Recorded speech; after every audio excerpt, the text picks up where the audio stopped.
Welcome to soda புடி. So இந்த video நம்ம பார்க்க போறது கொரியன் படங்கள் டாப் 10 தமிழ் டப்பிங்ல இருக்கிறது. இது பார்ட் 2.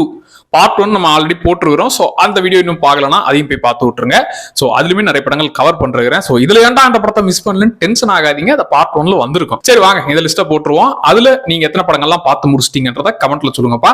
இன்னும் நம்ம சேனலை சப்ஸ்கிரைப் பண்ணணும்னா சப்ஸ்கிரைப் பண்ணிக்கோங்க. வாங்க ஸ்டார்ட் பண்ணலாம். 10வது இடத்துல மை பப்பி அப்படிங்கிற படம். ஸோ இது ஒரு அழகான ஃபீல் குட் படம். ஒரு டாக் லவரா இருந்தீங்கன்னா கண்டிப்பா இந்த படம் உங்களுக்கு செம்ம ஃபேவரட்டாவும் இருக்கும். அது இல்லப்பா நமக்கு அந்த ஏரியாலாம் போறதில்லப்பா, நம்ம அப்படியே ஒரு பட்டர் பிஸ்கெட் போட்டு அப்படியே கண்டுக்காம போறதுன்னா அவங்களுக்குமே என்ஜாய் பண்ணக்கூடிய வகையில இருக்கும். சரி, இந்த படத்தோட கதை என்னன்னு பார்த்தாக்க, இதுல நம்ம ஹீரோ வந்து நாய் மேல பாச மழையை பொழியறாரு. வேலை விட்டு வந்த உடனே எங்க எங்க எங்க போன அப்படின்ற மாதிரி பாச மழை பொழியறவர். இப்ப அவர் கல்யாணம் பண்ணிக்கலாம்னு ஒரு பொண்ணு கிட்ட கேட்க, எனக்கு ஓகேப்பா, ஆனா ஒரு பிரச்சனை என்னன்னா, இப்ப ஒரு தடவை உன்னை பார்க்க வரும்போது மாத்திரை போட்டுக்கிட்டு வருவேன். ஏன்னா எனக்கு நாய்னா அலர்ஜி. அந்த மாத்திரை போட்டுக்கிட்டு உன்னை பார்க்க வர்றது ஓகே.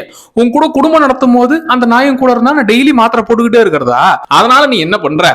ஒண்ணு நான் முக்கியமா இல்ல இந்த நாய் முக்கியமான்றத நீ முடிவு பண்ணிக்கோ. அதுக்கப்புறம் என்ன முடிவு எடுத்தாரு, என்னெல்லாம் செஞ்சாருன்றதான் இந்த படம். 9வது இடத்துல 2 படம் எடுத்துருக்கிறேன். இதுல இந்த 2 படமுமே ஸ்டார்டிங் உங்களுக்கு டேய் எதை நோக்கிடா போகுதுன்ற மாதிரி உங்களை ஒரு மாதிரி ஆக்கும். கடைசி ஒரு அரை மணி நேரம் தான் இந்த 2 படத்துலயுமே ஸ்பெஷல். அதனால இந்த 2 படத்தையும் சேர்த்து எடுத்திருக்கேன். ஹவுஸ் ஆஃப் த டிசப்பியர்ன்ற படம். இதுல ஹீரோயின் வந்து அவங்க புருஷனையும் கொன்னு பையனையும் கொன்னுட்டாங்கன்னு சொல்லி ஜெயில தள்ளிடுறாங்க. ஆக்சுவலா அவன் கண் எதிர்க்க அவங்க பையன் காணாம போயிருப்பான், யாரோ தூக்கிட்டு போயிருப்பாங்க. டேய் என் பையன் எங்க போனா, என் மேல என் புருஷனை கொண்டான்னு பழி வர சுமத்திட்டீங்க, என் பையனை நான் கண்டுபிடிப்பேன்னு அவங்க தேடி கண்டுபிடிக்கிறது தான் இந்த படம். கடைசி ஒரு 20 நிமிஷம் டேய் என்னடா இப்படி ஒரு வேலையை பார்த்தீங்கன்னு உங்களை ஷாக்கிங் ஆக்கும். இன்னொரு படம் ஆர்வி ரெசரக்டட் விக்டிம்ஸ். இதுல என்னன்னா, செத்து போனவங்களே அவங்களே திரும்பி வந்து என்ன கொலை பண்ணவன் யாருன்றதை கண்டுபிடிச்சு கொன்னுட்டு அதுக்கப்புறமா சொர்க்கத்துக்கு போவாங்க. சோ அப்படி ஹீரோவோட அம்மாவை வந்து ஒருத்தன் கொன்னு இருப்பான், திருட ட்ரை பண்ணி அவங்கள கொன்னு இருப்பான். அவங்களே திரும்பி வந்து செத்து போன அம்மாவே திரும்பி வந்து அவங்கள கொன்னவனை பழி வாங்குறதோட சேர்ந்து பல ட்விஸ்ட்களையும் கொடுப்பாங்க. அது என்னன்றதான் இந்த படம். இந்த 2 படமும் கடைசி ஒரு ½ அன் அவர் தான் படமே. அது வரைக்கும் உங்களுக்கு ஸ்லோ ஆச்சுன்னா இந்த படம் உங்களுக்கு செட் ஆகாதுப்பா, அதையும் சொல்லிடுறேன். 8வது இடத்துல இருக்கிற படம் டார்க் ஃபிகர் ஆஃப் கிரைம். இதுல வில்லனை புடிச்சு உள்ள தள்ளிட்டாங்க படத்தோட ஸ்டார்டிங்லயே. அவன் என்ன சொல்றான், போலீஸ்க்கு போன் பண்ணி இங்க வாங்க சார் என்ன ஒரு கொலைக்காக உள்ள தள்ளிருக்கீங்க, நான் ஏகப்பட்ட கொலையை பண்ணிருக்கேன், அதுக்கெல்லாம் எப்ப தண்டனை வாங்கி தர போறீங்க? சரி நானே கொன்னவங்க லிஸ்ட் உங்களுக்கு கொடுக்குறேன், அது தேடி கண்டுபிடிச்சு ஆதாரத்தோட இன்னும் நல்ல தண்டனை வாங்கி கொடுங்கன்னு சொல்லி அவனே போலீஸுக்கு போனை போட்டு இந்த வேலை எல்லாத்தையும் சொல்ல, இவன் எதுக்கு நம்மள தேவையில்லாம வேலை வாங்குறான்னு அதுக்கப்புறம் நடக்க போற சம்பவங்கள் தான் இந்த படம். 7வது இடத்துல இருக்கிற படம் ஃபேப்ரிகேட்டட் சிட்டி. இதுல நம்ம ஹீரோ வந்து அவர் கிட்டத்தட்ட வீடியோ கேம் விளையாடுறதையே வேலையா வச்சுன்னு இருக்காரு. திடீர்னு அவரை இந்த பாரா தம்பி நீ ஒருத்தனை கொலை பண்ணிட்டா அப்படின்னு சொல்லி புடிச்சு ஜெயில தள்ளிடுறாங்க. எதை நான் ஒரு கொலையை பண்றேன், டேய் நான் வீடியோ கேம்ல கொண்டுட்டு இருக்கேன்டா, நிஜத்தெல்லாம் கொலை செய்ய மாட்டேன்டா. சரி என்ன யாரு இப்படி தப்பா ஆதாரத்தை ரெடி பண்ணி நம்மள உள்ள தள்ளி இருக்கான்றத கண்டுபிடிச்சு அதுக்கப்புறம் என்ன விஷயங்கள்லாம் இவர் தெரிஞ்சுக்கிறாருன்றதுதான் இந்த படம். சோ ஆக்ஷன் ஏரியாவா இருக்கட்டும் பிளஸ் இந்த ட்விஸ்ட்களும் இருக்கட்டும் நல்லாவே இருக்கும். அண்ட் இவர் மேல எப்படி இந்த ஆதாரத்தை ரெடி பண்றாங்கன்ற மாதிரி அவங்க செஞ்ச வேலை எல்லாமே சூப்பரா இருக்கும். சோ இந்த படத்தையும் ட்ரை பண்ணுங்க. 6வது இடத்துல மாஸ்டர்ன்ற படம். சோ இந்த படத்தோட கதை என்னன்னா, இதுல நம்ம வில்லன் வந்து கிட்டத்தட்ட சார் நம்ம கம்பெனில நீங்க காசு போட்டீங்கன்னா உங்களுக்கு பல மடங்கு திரும்பி வரும் சார் அப்படிங்கிற மாதிரி ஆசை வார்த்தைலாம் காட்டி ஏகப்பட்ட பணத்தை இன்வெஸ்ட் பண்ண வச்சு நம்மளால அப்படியே சுருட்டிக்கிட்டு எஸ்கேப் ஆற கேட்டகரி. இப்பேற்பட்ட வில்லனை டேய் ஏகப்பட்ட பேரை ஏமாத்திருக்காண்டா, அவங்க கிட்ட இருந்து நம்ம காசு எடுத்தா ஏகப்பட்ட மக்களுக்கு நல்லது செய்யலாம்டான்னு 2 ஹீரோஸ் சேர்ந்துகிட்டு இந்த வில்லன் இவன் வெறும் பழி வாங்குற ஆக்ஷன் வில்லன் கிடையாது, கொஞ்சம் புத்திசாலி வில்லன், இவனை பிடிக்கிறது கொஞ்சம் கஷ்டம் தான். 2 பேர் சேர்ந்து அந்த வில்லனை எப்படி பிடிச்சாங்கன்றதுதான் இந்த படம். சோ இந்த படமும் பரபரப்புக்கு பஞ்சம் இல்லாம அப்படியே ஃபுல் ஸ்பீட்ல போகக்கூடிய படம் தான்பா. 5வது இடத்துல இருக்க படம் ஹார்ட் ஹிட். இதுல நம்ம ஹீரோ கார்ல வந்துகிட்டு இருக்காருப்பா, அவருடைய பசங்களை ஸ்கூல்ல விடலாம்னு வராரு.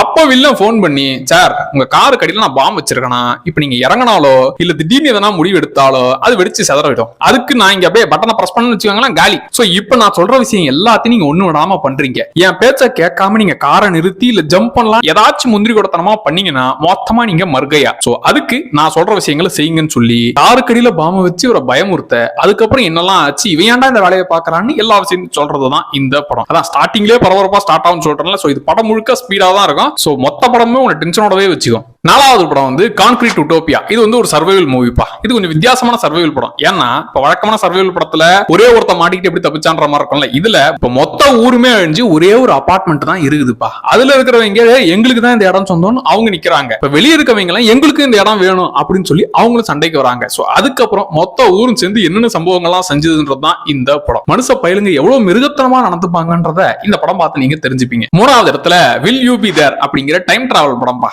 இதுல ஒரு பெரியவர் வந்து நம்ம ஹீரோ கிட்ட தாப்பா இதை வச்சுக்கின்ற மாதிரி கண்ணாடி டப்பால மாத்திரையை போட்டு கொடுக்குறாரு. 10 மாத்திரை கொடுக்குறாரு. ஒரு மாத்திரை இவர் எடுத்து போட்டுக்கிட்டா டைம் டிராவல் பண்ணி போலாம். சோ பாஸ்ட்ல செஞ்ச பல சம்பவத்தை இவர் எப்படி மாத்தினாரா, அப்படி மாத்தினா பிரசன்ட்ல ஒரு வாழ்க்கையே வீணா போயிடும். டேய் இப்ப நான் என்னதான்டா பண்றதுன்னு டைம் டிராவல் பண்ற சான்ஸ் கிடைச்சாலும் அதுக்குள்ள ஏகப்பட்ட இடியாப்ப சிக்கல்கள் இருக்குது. அதெல்லாம் தாண்டி டைம் டிராவல் மூலியமா அவருக்கு பிடிச்ச விஷயத்தை செஞ்சுக்கிட்டாரான்றதுதான் இந்த படம். இதுல அழகான ஒரு லவ் ஸ்டோரி கூடவே ஃப்ரெண்ட்ஷிப் ஏரியாவையும் டீல் பண்ணி கடைசி ஒரு அரை மணி நேரம் இந்த படம் பிக்கப் ஆகிறதுக்கு ஒரு 40 நிமிஷம், முதல் 40 நிமிஷம் டைம் எடுக்கும்பா. கடைசி ஒரு அரை மணி நேரம் செம்மையா ஃபீல் பண்ண வச்சிருவானுங்க. ரெண்டாவது படம் எஸ்கேப் ஃப்ரம் மொகதிஷோ. இது வந்து உண்மை சம்பவத்தை பேஸ் பண்ணி எடுத்த படம்பா. இதுலயும் கொஞ்சம் அந்த கதை செட் ஆகிற வரைக்கும் கொஞ்சம் ஸ்லோ எடுத்துப்பானுங்க.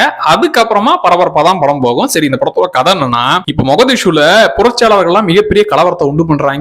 எவன் கிடைச்சாலும் சுட்டு தள்ளுங்கடா, கொன்னு தீர்த்துருங்கடான்ற மாதிரியே வெறிக்கொண்ட சம்பவங்கள் நடந்துகிட்டு இருக்கு. இப்ப அந்த இடத்துல தம்பி நம்ம நாட்டுக்காக போய் நீ பேசிட்டு வா அப்படிங்கிற மாதிரி சவுத் கொரியால இருந்தும் நார்த் கொரியால இருந்தும் ஆளுங்க அங்க வந்திருக்காங்க. இந்த கலவரத்துல அவங்க மாட்டிக்கிட்டாங்க. இப்ப மொத்த கொரியன்ஸும் எப்படி நம்ம தப்பிக்கிறது, டேய் நீ நானே இப்ப சண்டை போட டைம் இல்ல, நாம எல்லாரும் ஒண்ணு சேர்ந்து எஸ்கேப் ஆகணும்டான்னு இவங்க எல்லாரும் சேர்ந்து எப்படி அங்கிருந்து எஸ்கேப் ஆனாங்கன்றதுதான் இந்த படம். கொஞ்சம் ஸ்டார்டிங்ல டைம் எடுக்குது அப்படின்னு சொல்லி அப்படியே நிறுத்தாதீங்க, கொஞ்சம் டைம் கொடுத்து பாருங்க. அதுக்கப்புறமா பரபரப்பான மோட்ல பக்காவா எடுத்திருப்பானுங்க. ஃபர்ஸ்ட் இடத்துல இருக்கிற படம் பி வித் யூ. இந்த படத்தோட கதை என்னன்னு பார்த்தாக்க, இதுல நம்ம ஹீரோவோட ஒய்ஃப் இறந்துட்டாங்கப்பா. இப்ப ஹீரோவும் குட்டி பையனும் மட்டும் தான் வீட்டுல இருக்கிறது. திடீர்னு செத்து போன ஒய்ஃப் ரிட்டர்ன் வர இவப்பரா வந்தா அப்படின்ற மாதிரி அவர் ஷாக்கா பாக்குறாரு. அதுக்கப்புறம் நடக்க போற சம்பவங்கள் தான் இந்த படம். இது தமிழ் டப்பிங்ல விடுவாங்க நான் சத்தியமா எதிர்பார்க்கல. அப்புறம் இது ஓடிட்டியங்கன்னு அப்பெல்லாம் தேடிட்டு இருந்தீங்க. இது ஃப்ரீயாவே இந்த படம் இருக்குது. சோ கண்டிப்பா மிஸ் பண்ணாம ஃபேமிலியோ பார்க்கக்கூடிய ஒரு சூப்பரான படம். கண்டிப்பா இந்த படத்தை மிஸ் பண்ணாதீங்க. இதுல லவ் இருக்குது, காமெடி இருக்குது, அதை விட முக்கியமா எதிர்பார்க்காத ட்விஸ்ட்ங்க பல இருக்குது. சோ இப்படி ஏகப்பட்ட சமாச்சாரங்கள் இந்த படம் ஃபுல்லா இருக்குது. சோ நல்லா என்ஜாய் பண்ணக்கூடிய ஒரு சூப்பரான படம். இந்த 10 படங்கள்ல 10 இல்ல 11 படம் சொன்னேன். சோ மொத்த படங்கள்ல இதெல்லாம் நீங்க பார்த்து முடிச்சிட்டீங்கன்றத கமெண்ட்ல சொல்லுங்க. இந்த மொத்த படங்கள்ல ஹவுஸ் ஆஃப் தி டிஸப்பியர்டு, அப்புறம் இந்த